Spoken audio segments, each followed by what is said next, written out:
The crown hovered in midair, forged from the bones of extinct worlds. Light shimmered across its edges like liquid fire as the chamber fell silent. Hundreds of alien delegates watched from balconies carved in ivory and obsidian, their forms shimmering under the golden glow of Zephyr Prime's twin suns. At the center, on a dais shaped like a blooming star, stood Kael'Thuran 9, crystalline skin refracting color, his every movement deliberate, graceful, rehearsed. 100 translators whispered his titles in 100 tongues. The Chosen of Concord, Keeper of Order, Voice of Eternity. And somewhere amid that sea of devotion, one man smirked. Captain Elias Vance stood at the back of the Grand Hall in an immaculate black uniform, the single Terran observer allowed inside the coronation. A small earth insignia glinted on his collar, tolerated but not respected. Around him, alien dignitaries towered like marble idols, their silks whispering, their jewel eyes sliding over him with faint contempt. He ignored them. His attention was fixed on the throne. It wasn't a seat of luxury, it was a machine. Wires as thin as hair trailed from the dais into the floor, pulsing faintly with blue light.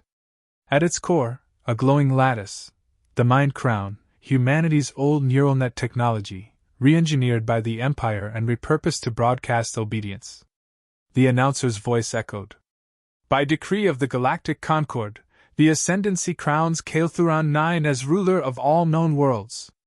The audience erupted in a symphony of alien sound, chittering, hissing, harmonics too high for human ears. Vance didn't clap. He just raised his wrist slightly, tapping his cufflink. A faint vibration responded, signal sent. Far above Zephyr Prime, satellites hidden among the Empire's calm network woke up. Kael'Thuran stepped toward the throne, his crystalline features reflecting fire and gold. He spoke, his voice resonant and smooth. Today marks the end of division. The Concord becomes whole under the crown of thought. He lowered his head. The floating crown drifted toward him, guided by invisible energy. The moment it touched his brow, the throne blazed to life. Every wall in the chamber became a screen of light, showing images of every species in the Empire kneeling, broadcasts piped through the neural network. A subtle pressure filled the air, like static brushing skin. Every alien bowed, trembling, eyes glazed with devotion. The Mind Crown was working. Obedience without chains. Submission without protest. Everyone, except one human. Vance stood motionless while others knelt. A nearby Valen noble hissed. Human! Show respect. Vance's reply was soft. Respect is earned. Not downloaded. The alien bristled, mandibles flaring, but the moment passed as the crowd rose to cheer. Kael'Thuran lifted his hands, basking in the adoration. His smile held no warmth, only possession. Let the record show, he declared, that humanity's ingenuity made this day possible. Their neural lattice binds us together, proof that even the simplest minds may serve greatness. Polite laughter rippled through the crowd. Vance's jaw tightened.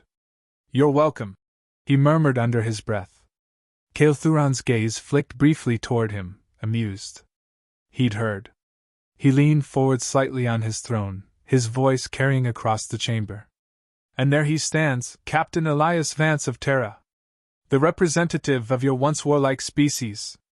Perhaps humanity will find peace now that we guide their purpose. 1,000 eyes turned toward Vance. He smiled faintly. Oh, we've found peace, Your Majesty. We just prefer to choose the terms ourselves. A few murmurs spread through the crowd, surprise, offense, curiosity. Kael'Thuran laughed lightly, crystalline tones like broken glass. Ah, human humor. You'll adapt in time.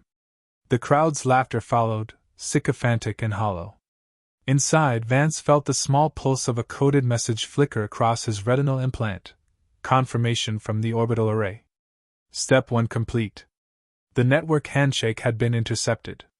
The Mind Crown's control nodes now mirrored back to his own encrypted servers. He masked his satisfaction behind a calm expression and watched as the ceremony reached its climax.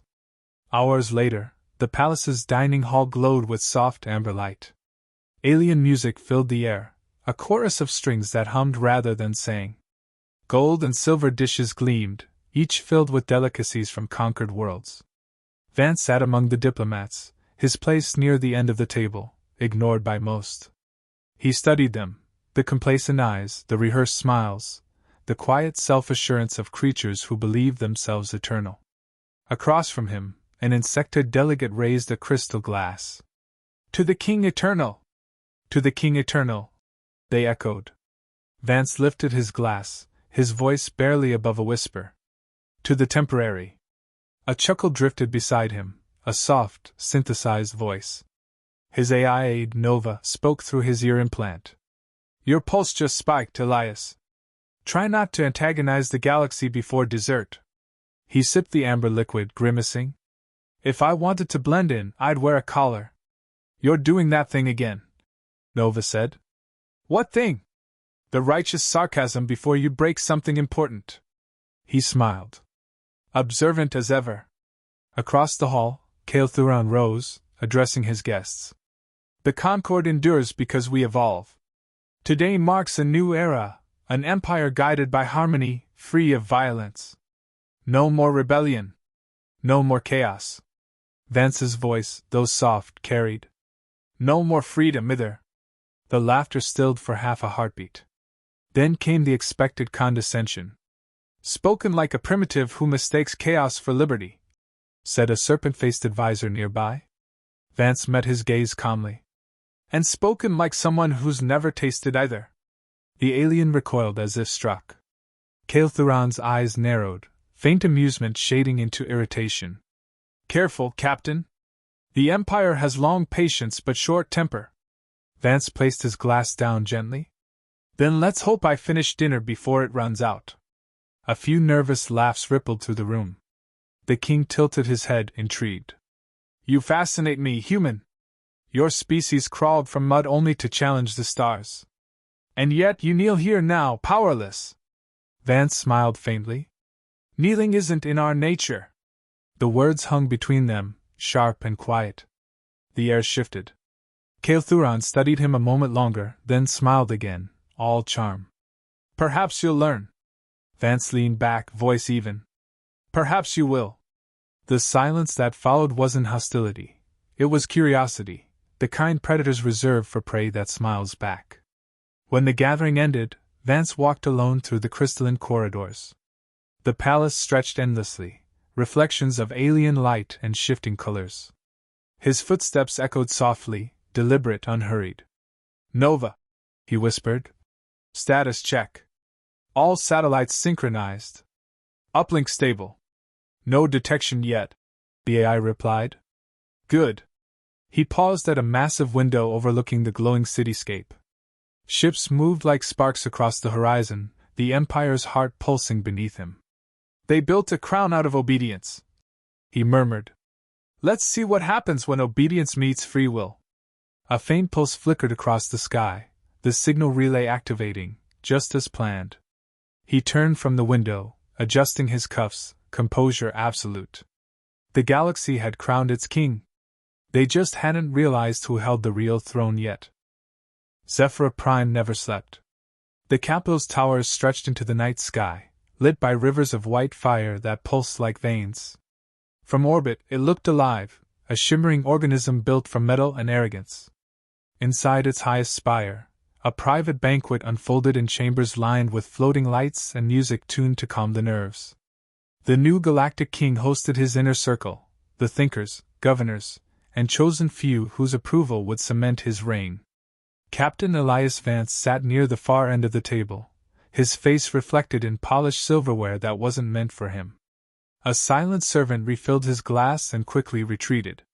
He'd learned not to speak unless spoken to. Kael'Thuran 9 reclined at the head of the table, crystalline fingers laced, voice smooth as oil. "To the dawn of unity," he said, raising his goblet.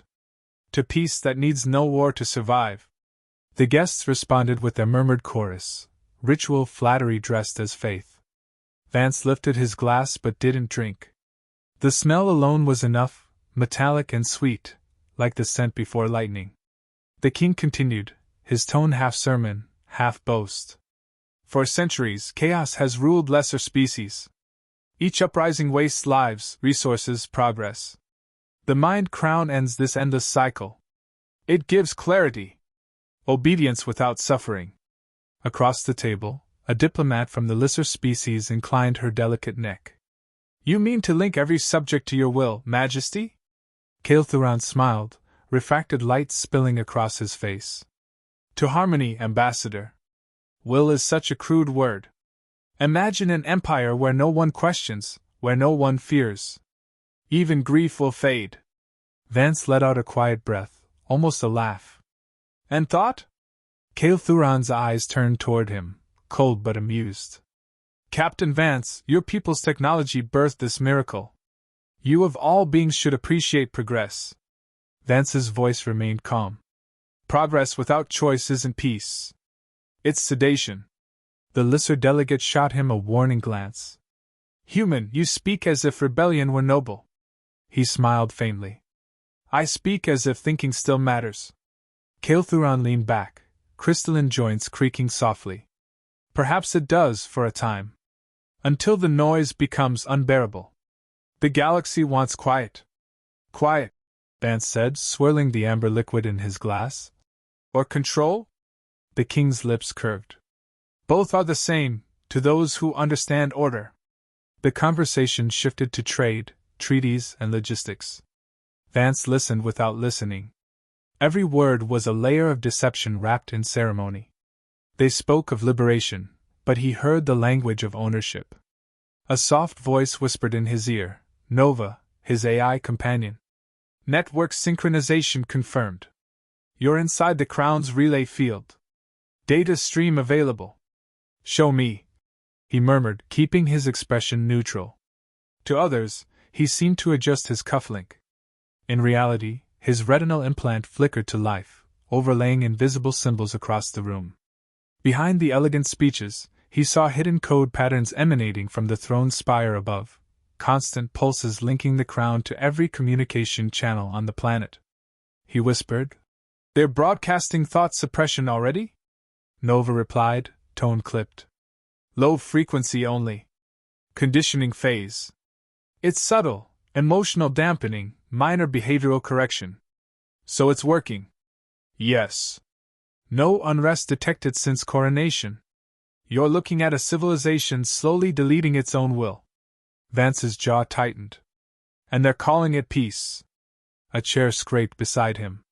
An alien ambassador leaned close, Reental, a scaled reptilian whose crimson eyes flickered with suspicion. You humans, Reen hissed softly, always whisper when kings speak. Dangerous habit. Vance turned, voice mild. Observation, not defiance. Same thing here, Reen said. Be careful. The walls have ears. Vance glanced up at the glowing patterns traced into the ceiling. Noted.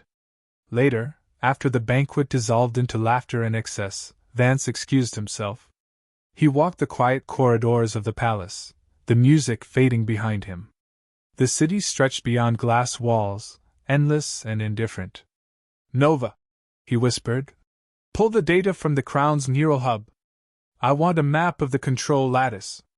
The AI hesitated. That's direct treason under Imperial Code. So is slavery. Start. Streams of light scrolled across his vision, concentric webs spreading from the throne like a neural cortex. Each filament represented a species, a world, a billion minds gently tuned toward compliance. Access level? He asked. Locked behind 6-tier encryption. You'll need administrative codes. Then we borrow them. He stopped before a sealed door, the private lounge reserved for the Emperor's counselors. The faint hum behind it told him the systems inside were still active. Reental stood there, waiting in the shadows. You move too fast, human. They're already suspicious. They always are. Reen's eyes glimmered. You want to fight this thing. But it's bigger than you. Everything's bigger than us, Vance said. That's why we build ladders. Reen's tongue flicked over sharp teeth. You're mad. Vance met his gaze. Maybe. But you're here, which means you don't want to live under it either. The alien hesitated, tail twitching. My clan was erased last century. The Empire called it pacification. I survived because I learned to smile. Then stopped smiling. Reen studied him for a long moment before producing a small prism, data crystal shimmering with internal light. Access codes to the palace comm grid. You didn't get them from me. I didn't. The reptilian's voice lowered. If you fail, they'll flay your mind and make you praise them while they do it. Vance slipped the prism into his coat. Then I better not fail. Hours passed. The palace grew quiet. From the observation deck, he could see the mind crown's globe piercing the skyline. Every time it pulsed, something inside him tightened. He activated the prism. Streams of alien code unfolded like veins across his vision. Nova guided him through them with surgical precision. 2 more barriers. I can mask the intrusion for 60 seconds before detection. That's enough. The data resolved into a single schematic, the Crown Protocol. It was worse than he imagined. The system didn't just pacify citizens, it restructured neurochemistry through targeted harmonic resonance. It would rewire willpower itself, a permanent end to free thought. Vance stared at it, silent. Nova's voice softened. You can't save them all. I'm not trying to save them, he said quietly. I'm trying to remind them they still can be saved. He transmitted the data burst to his hidden uplink in orbit. Confirmation pinged a second later. Humanity's Black Fleet now had the coordinates of every control node in the Empire. He exhaled slowly. The trap was set. Down below, Zephyr's streets glowed with perfect order. No crime, no dissent, no sound louder than polite conversation. A paradise built on silence. Vance watched, expression unreadable. They call it unity, he whispered. We used to call it chains. Nova responded softly. What's your next move? He smiled faintly. Tomorrow, I teach them what happens when you crown yourself master of thought. The reflection in the glass showed a man perfectly still, eyes steady, calm as a storm about to break. Somewhere deep beneath the city, the mind crown pulsed again, unaware that its next broadcast would carry not obedience, but rebellion.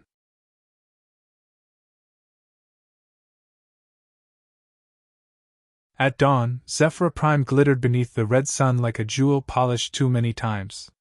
From orbit, the city's spires resembled needles sewn through clouds, perfect and sterile. To most, it looked divine. To Elias Vance, it looked like a cage. He stood on a balcony outside his assigned quarters, sipping cold coffee that tasted faintly metallic.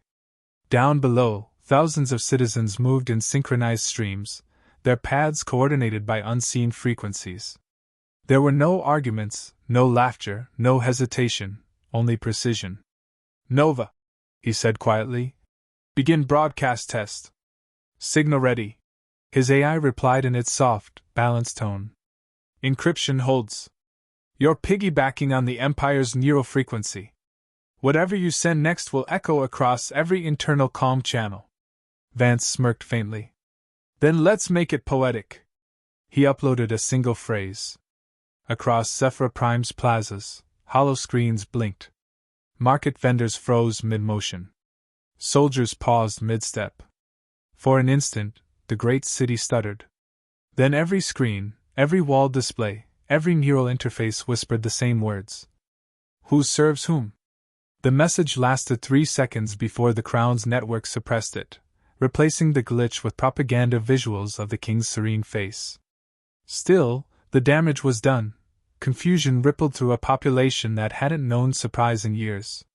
Transmission blocked, Nova reported. Reaction spreading through 6 sectors. Security tightening. Vance took another sip of coffee. Good. Let them feel uncertain. Doubt is the beginning of memory. Within the hour, the throne's council chamber erupted in chaos. Guards patrolled the corridors. Advisors argued in harsh tones, translating paranoia into policy. Kael'Thuron sat upon the luminous throne, fingers tapping against the armrest, crystalline eyes narrowed. Find the origin, he commanded. It came from within the palace itself. An officer stammered. Traced to human encryption signatures, but the source is masked. The king's gaze sharpened. There's only one human here capable of such arrogance. Moments later, soldiers arrived at Vance's quarters. He met them at the door, calm, hands visible. "Gentlemen," he greeted. "If you wanted an autograph, you could have asked." Their leader snarled, metallic armor clicking. "You're under suspicion of treason against the crown." He raised a brow. "Treason requires loyalty first." Before they could react, a voice echoed behind them. Kael'Thuran himself, tall and radiant, surrounded by light like a deity sculpted from crystal. "Leave us," he said. The guards hesitated, then obeyed. The door sealed. For a moment, the room was silent except for the faint hum of the city below. Kael'Thuran studied him. "You humans mistake defiance for strength. It's a wonder your species survived its own adolescence." Vance set his cup down carefully. "Maybe that's why we did. We kept questioning the things that called themselves eternal." The king's lips curved slightly. "You sent that message." "I did." "Why?" Vance's tone stayed measured. "Because your empire worships control. I wanted to see what happens when you lose it, even for a heartbeat." Kael'Thuran leaned closer, voice low and smooth. "You could have been valuable. Humanity could have ruled entire sectors under my reign. You waste your intellect on rebellion." Vance met his gaze. "Rule? You misunderstand us. We don't want to rule the galaxy. We just don't want to ask permission to exist in it." The king's composure cracked for a split second. Something like irritation flickered behind the polished calm. "You're a child playing with matches in a star field. Then you should have kept the fuel out of my reach." Their eyes locked, predator and problem, either blinking. Finally, Kael'Thuran smiled again, though it didn't reach his eyes. "You're clever, Captain? But cleverness without restraint is chaos. And chaos is already extinct here." "Not yet," Vance said. By afternoon, rumors had already begun to spread. The phrase, "Who serves whom?" appeared scrawled on walls, etched into shop doors, whispered between workers. The crown attempted to erase it. Every deletion spawned two more. Something ancient and dangerous had begun: curiosity. That evening, Vance met Reental in the maintenance tunnels beneath the spire. Steam hissed through metal veins as machinery thrummed above. The reptilian alien's tone was tense. "They're searching every level for your signal. I erased our trail, but they'll find me eventually." "Then let's make it worth it," Vance said, kneeling by an open panel. His hands moved with surgical precision, connecting circuits and inserting a compact shard, a fragment of human quantum code. Reen eyed it warily. "What does that do?" "Nothing yet," Vance replied. "But when the Mind Crown activates tomorrow, every transmission it sends will carry a hidden pattern, a mathematical virus that turns obedience into self-awareness." Reen's crest rose in disbelief. "You're infecting minds?" "Freeing them," Vance corrected. "You can't teach freedom to the tranquilized. You have to wake them first." The alien stepped back. "This will cause chaos." "Exactly." For a moment, only the hum of the vents filled the air. Then Reen spoke quietly. "You're going to start a war." "No," Vance said. "I'm going to start remembering what peace used to mean." The next morning, the city felt off. Vendors hesitated before smiling. Soldiers glanced at each other, as if unsure why they saluted. Children asked questions their parents couldn't answer. The king's broadcast blared across every frequency, his voice calm, promising reassurance. "The disturbance is a human prank," he said. "Our unity remains unbroken." But beneath his speech, another sound whispered, the rhythmic pulse of the hidden pattern, transmitted with every word he spoke. Nova's voice came through Vance's earpiece. "Signal spreading. Neural synchronization dropping by 20%. The crown's losing hold." "Good," Vance murmured. "Keep feeding it." Then the first spark of rebellion ignited. In Sector 12, a worker stopped mid-task, eyes wide as if waking from a dream. "Why am I doing this?" he asked. Others around him froze. Someone laughed, sharp, human, uncontrollable. The sound spread faster than any virus. By midday, entire neighborhoods had stopped moving in perfect rhythm. The illusion fractured. Kael'Thuran's rage burned across the throne room. "Cut all transmissions! Seal the palace!" His advisors scrambled, terrified. "The network, it's reversing feedback, Your Majesty. The harmonics are distorting cognition. Find the human!" the king roared. "End this!" In the control chamber below, Vance watched the chaos unfold through surveillance feeds. He didn't smile. There was no triumph in what he saw, just awakening, painful and raw. Reen stood beside him, scales pale under the flickering light. "You've doomed us all." "Maybe," Vance said. "But at least now it'll be our choice." Nova's voice cut in, crisp and urgent. "Security en route. They've triangulated your location." He gathered his gear calmly, sliding a compact data shard into his pocket. "Time to finish the conversation." As he and Reen moved toward the exit, alarms shrieked across the corridors. The palace walls flickered with distorted holograms, fragments of propaganda melting into static. In the chaos, Reen hissed, "What happens now?" Vance's tone was steady, almost cold. "Now we remind a king what happens when he crowns himself over free will." They emerged into daylight as the sky above Zephyra turned crimson. Shuttles roared through the clouds, ships rising from hidden human fleets waiting beyond the system's edge. The rebellion was no longer digital, it was alive. Vance raised his wrist calm, transmitting a single code. "Operation Ascendant, Phase 2. From orbit, a voice answered. "Confirmed." He glanced back at the shining palace, where panic spread like fire under glass. "Nova," he said quietly, "broadcast one last message." "What words?" He smiled faintly. "3 should do." Moments later, across every channel, every device, every mind once bound to the crown, the words appeared. "We remember now." The silence that followed was louder than any explosion. The sky over Zephyra Prime burned like a dying sun. Warships blotted out the horizon, human and alien alike, chaos made physical. The once perfect city, jewel of the Empire, now trembled under the weight of something older than rebellion, remembrance. Elias Vance stood atop the shattered balcony of the palace's upper spire, wind clawing at his coat, smoke rising from the streets below. The calm that had ruled this world was gone. In its place came screams, arguments, prayers, the raw noise of living beings rediscovering themselves. Nova's voice crackled through his earpiece, calm even amidst the storm. "The Crown's network is collapsing. Control nodes are burning out one by one. You've started what you wanted." Vance didn't smile. "I didn't want this. I just wanted them to see." "Seeing hurts," Nova replied.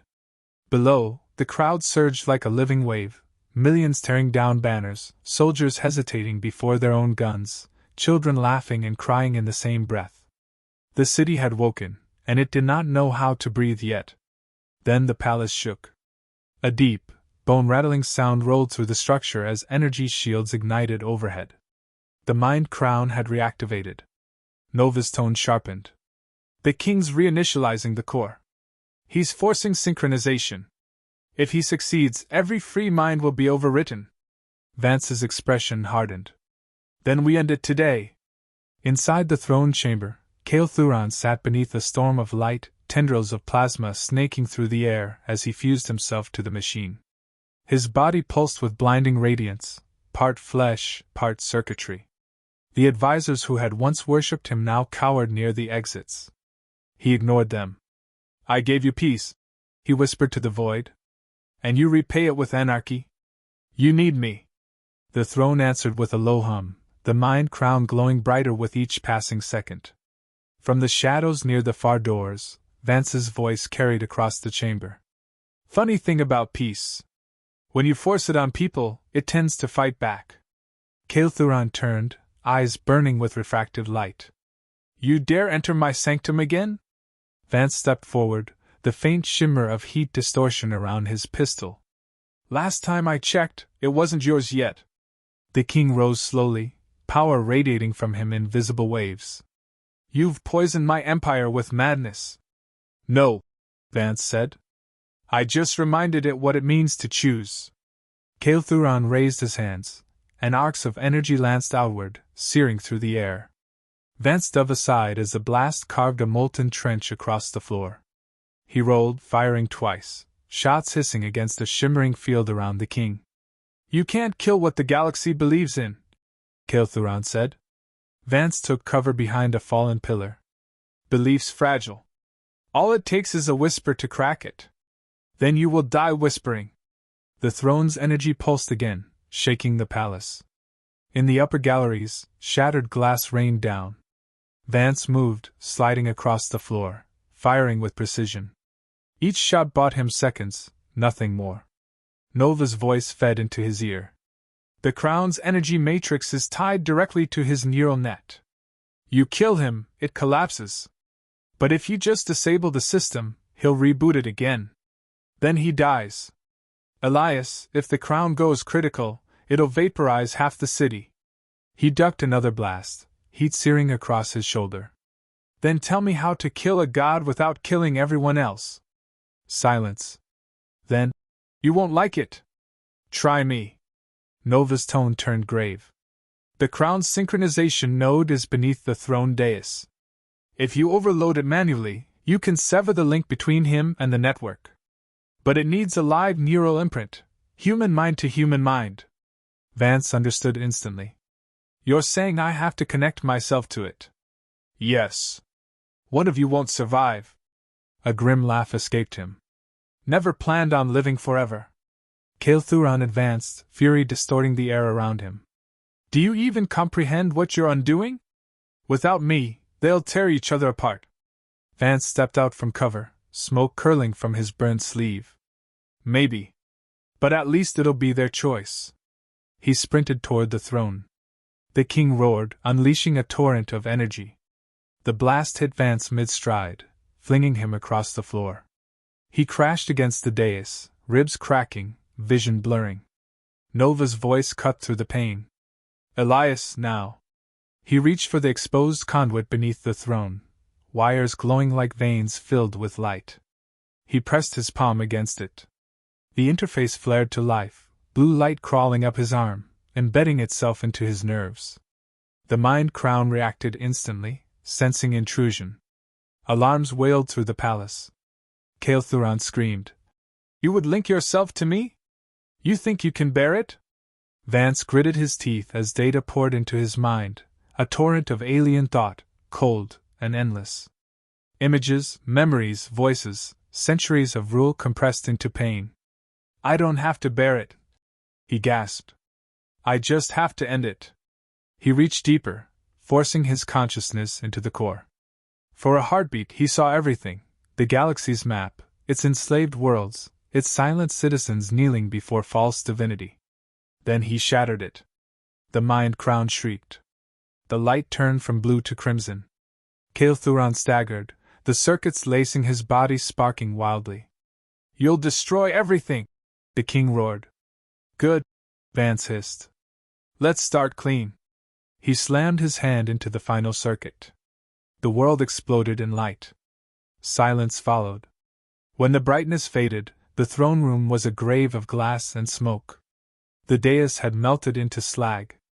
Kael'Thuran's crystalline body lay cracked, hollow, his crown fused to his skull like a monument to failure. Vance lay a few meters away, half conscious, his uniform burned and torn. Nova's voice flickered weakly in his ear. Crown offline. Network disintegrating. Elias, you did it. He coughed, the taste of metal thick on his tongue. Status? All systems collapsing. Empire communication grid down. You broke their leash. He forced a breath, looking toward the body of the king. Guess gods bleed after all. Outside, the city began to change again. Without the mind crown, the last remnants of control dissolved.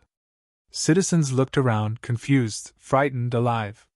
The noise of the city returned, shouts, laughter, crying, 1,000 languages rediscovering meaning. Ringtal stumbled into the throne room, scales coated in dust. You're still alive. Define alive. Vance muttered, dragging himself upright. Reen's eyes darted to the corpse. It's over then. Vance shook his head slowly. No. Ending tyranny isn't the same as starting freedom. The alien studied him. Then what now? He looked up at the burning sky. Ships, human ships, hovered there, silent witnesses. Now we rebuild. Without gods. Without kings. Nova's voice, faint but steady, murmured in his ear. You understand they'll call this war. He smiled weakly. History always calls it something. As dawn broke again, the palace was silent except for the crackle of fire. Vance stood at the shattered window where it all began. The air was cold, the world trembling but alive. He whispered to himself, voice hoarse, almost a prayer. No more crowns. No more chains. Far above, the sun broke through the smoke, red light washing across the ruins. In it, the galaxy saw something terrifyingly new, a people unbound, a throne left empty. The Empire's anthem was dead. Humanity's had just begun. The silence after Empire felt wrong. For the first time in centuries, Zephyr Prime had no anthem, no command, no pulse of the crown whispering obedience through every wall. The air itself seemed heavier without it, as though the planet didn't yet know how to breathe free. Elias Vance stood among the ruins of the throne chamber, staring at the corpse of Kael'Thuran IX. Cracked crystal veins ran through the once perfect monarch, light leaking from within like a dying star. The mind crown was fused to his skull, now dark, inert, and finally quiet. Nova, Vance said, voice rasping through the smoke. Give me a systems report. The AI responded softly, tone slower than usual, like someone waking from a long sleep. Neural lattice, destroyed. Central network, offline. Orbital defenses unresponsive. You have broken the Empire's spine. He exhaled, a sound that was half laugh, half groan. Good. Then maybe it can finally learn to walk. Through shattered glass and scorched steel, the first rays of Zephyr's dawn crept in, painting the chamber in pale gold. It felt wrong against the ruin, beauty touching the remnants of tyranny. Reen Tal limped into view, bandaged and grim. The streets are chaos, the alien said, his voice low. No orders, no structure. Factories burning. People fighting. You freed them, but they don't know what to do with it. Vance leaned against a column that barely stood. That's the first step of freedom, confusion. They'll learn. Reen's eyes narrowed. And if they don't? Then they'll make the same mistakes we did, Vance said, almost smiling. That's how you earn wisdom, by surviving your own stupidity. Outside the palace, the world was unrecognizable. The streets that once echoed with mechanical precision now roared with noise. Machines still hummed, but no one synchronized to them. Children cried and laughed, merchants shouted in raw, unscripted arguments. Soldiers wandered without orders, staring at their own hands as if rediscovering what they were for. The human fleet hovered above, silent, watching. They'd come prepared for war but found themselves orbiting something stranger, liberation. Vance and Reen descended the palace steps together, boots crunching through shattered glass and dust. A group of aliens approached, miners by their markings, eyes wild with uncertainty. One of them stepped forward. You did this, he said, his tone caught between accusation and awe. Vance studied him. No. We did this. The miner pointed to the sky. There are ships up there. Human ships. What do they want now? Conquest? Vance shook his head. We didn't come to conquer. We came to make sure the crown never grows back. Another alien spat. Easy for you to say. Your kind lit the fire and left us in the smoke. Vance didn't answer right away. He looked around, at the chaos, the broken statues, the people screaming and rebuilding in the same breath. We'll stay, he said finally. Help rebuild.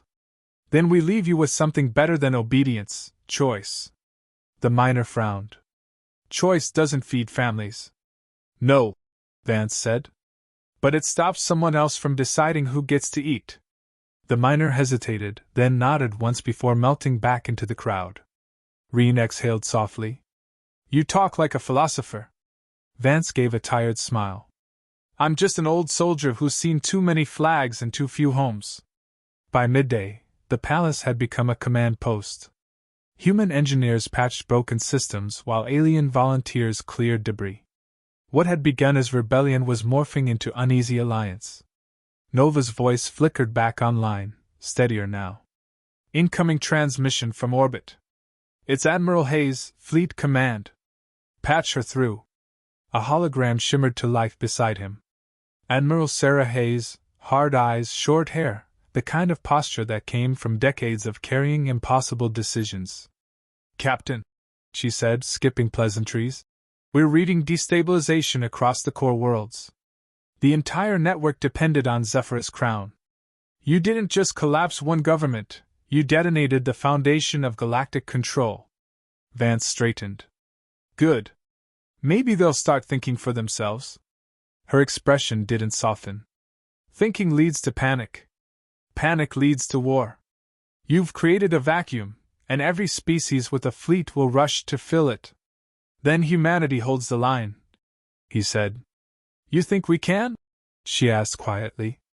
We're outnumbered 10-1. Vance's eyes hardened. Then we teach them the same lesson the Empire refused to learn, never mistake mercy for weakness. Hayes studied him for a long moment. You just became the most dangerous man in the galaxy. Half of it will want to kill you. The other half will worship you. Neither has ever been good for a man's lifespan, he said dryly. Her hologram flickered. We'll maintain orbit and coordinate evacuation for civilians who want it. You'll handle ground stability. Understood? Understood. The transmission ended. Reen looked at him. So, the savior of chaos becomes its governor? Not governor, Vance said. Caretaker. Until they don't need one. Night fell hard. Fires dotted the horizon like candles at a vigil. Vance sat on the palace balcony again, watching the stars return, faint, uncertain, like everything else. Nova broke the silence. You've become quiet, Elias. Thinking. About the cost? He nodded. Every choice has one. Freedom especially. Was it worth it? He considered that. Ask me in a century. Nova paused, voice lowering. You're dying. He didn't flinch. I figured. The neural feedback from the crown, your system readings show organ degradation. The energy surge rewrote your biochemistry. How long? Hours. Maybe less. He leaned back against the cold marble, eyes half closed. Then we make them count. Reen found him there minutes later, carrying a data pad filled with reports. You should rest. Later. Reen hesitated, then sat beside him. They're already rewriting history, the alien said. Some call you hero. Others say you broke the universe. Both are true, Vance murmured. Depends on who's holding the pen. Will you tell me something? Reen asked quietly. Why you really did it? Not for duty. Not for Earth. For you. Vance stared into the stars, each one a cold reminder. Because I saw what happens when people stop questioning. My planet almost made the same mistake once, trading freedom for comfort. We survived it. Barely. I wasn't going to watch it happen to an entire galaxy. Reen looked at him for a long time. You're a stubborn fool. Vance's lips curved faintly. The human condition. As the final hours bled into dawn, his breath grew shallow. The noise of the city below became distant, like waves on some forgotten shore. Nova spoke softly, almost human. They're building new councils. Shared power. Independent voices. It's working. He smiled weakly. Told you. They'll learn. Would you like me to transmit your final report to Admiral Hayes? He nodded. Record this, freedom doesn't begin with flags. It begins with a question, who decides what I am? As long as someone keeps asking, humanity endures. The AI was silent for a moment. Then, recorded. He looked at the horizon one last time. The twin suns rose together, bright, merciless, beautiful. Not bad for. Reen found him hours later, sitting exactly where he'd been, eyes open, calm, still watching the light. And far below, among the ruins of a fallen crown, humanity's mark glowed faintly in the dust, 3 words carved by a dying hand. We remain. The galaxy did not heal quietly. Empires never die in a single heartbeat, they decay in echoes. And now, those echoes traveled across stars once ruled by a single will, rippling through broken systems and frightened civilizations. Zephyra Prime, the world that once dictated the will of billions, had become something else entirely, the birthplace of uncertainty. In the weeks following Elias Vance's death, stories spread faster than the light of burning fleets. They called him the man who broke the crown, the architect of dawn, the last soldier of Earth.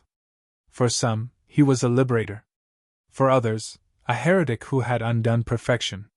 But no matter the opinion, every corner of the galaxy spoke his name.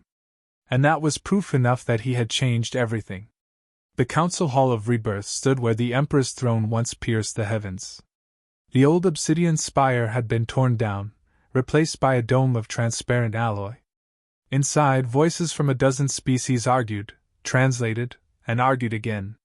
The air smelled of dust, metal, and possibility.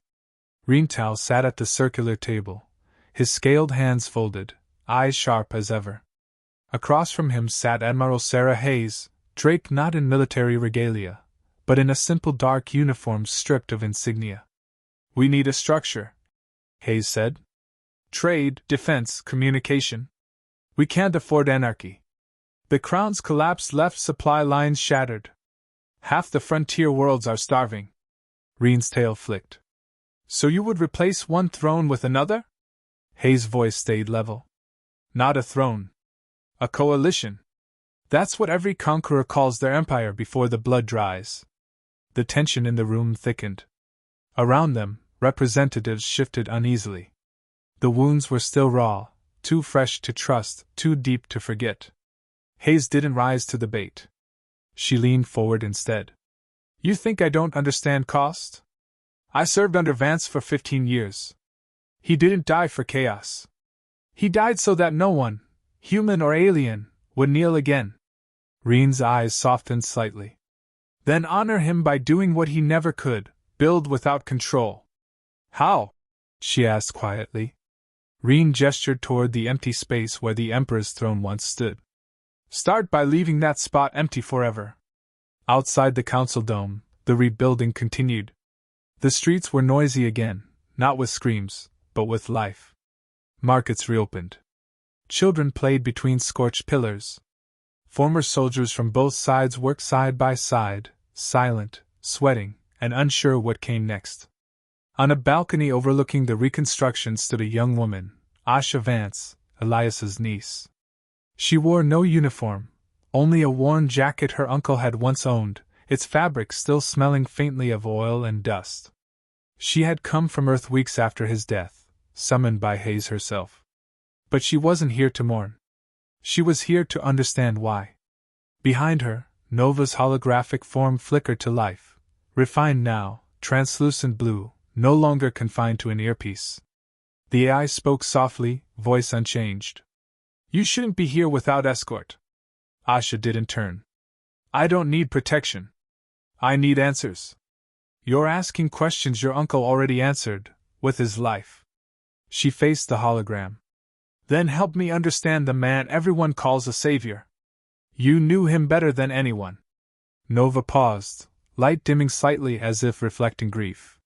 "He was stubborn, impulsive, righteous to the point of madness. But when he looked at the galaxy, he didn't see species or systems. He saw people, trapped inside the machinery of order." Asha stepped closer, gaze fixed on the glowing city. "He freed them. But what if they destroy each other now that he's gone?" Nova tilted its head. "Then they'll have to learn. That was his final lesson. And if they forget?" Nova's tone turned almost human. "Then you remind them." Later that evening, as the suns dipped beneath Zephyra's skyline, the council convened again, this time, for a single decision. Asha entered quietly, her presence drawing immediate whispers. To most, she was a living relic of Vance's legend. Hayes gestured for silence. You asked for the floor, the Admiral said. Asha looked around at the alien faces, the distrust, the fragile hope. My uncle didn't want followers, she began, voice calm but steady. He wanted equals. The crown fell because it made everyone silent. Don't replace it with something that does the same in softer words. A delegate hissed. Then what? No leadership? No law? Law, Asha said. Not rule. Guidance, not chains. Humanity doesn't need to govern this galaxy. It just needs to belong in it. Reen leaned forward, studying her. You speak as if you believe we can rebuild without repeating history. I don't believe, she said simply. I choose to try. That silenced the chamber. Hayes rose, her expression unreadable. And if you fail? Asha smiled faintly. Then someone else will try again. That's how humanity works. We fall forward. Outside, a storm began to gather, thin threads of lightning weaving across the red sky. Zephyr's atmosphere, long polluted by the crown's energy fields, had begun to heal, and storms were part of the planet's rebirth. Asha watched the clouds roll, thunder rumbling like the echo of a buried god. Nova appeared beside her, faintly shimmering. The Council voted, Nova said. They're establishing the Free Alliance. Each world governs itself, united only by choice. No single leader. No throne. Asha nodded. That's something my uncle would have liked. Nova hesitated. They want you to lead the first assembly. She turned, surprised. Me? I'm no soldier. I'm not him. No, Nova said. You're better.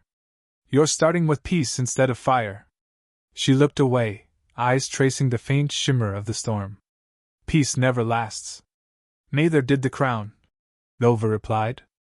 But the galaxy remembered that. Asha exhaled slowly. Then let's make something worth remembering.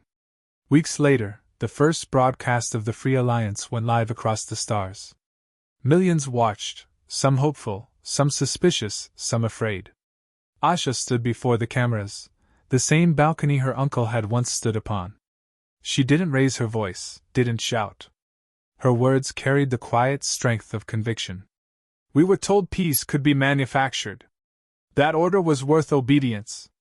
That safety was worth silence. My uncle proved them wrong.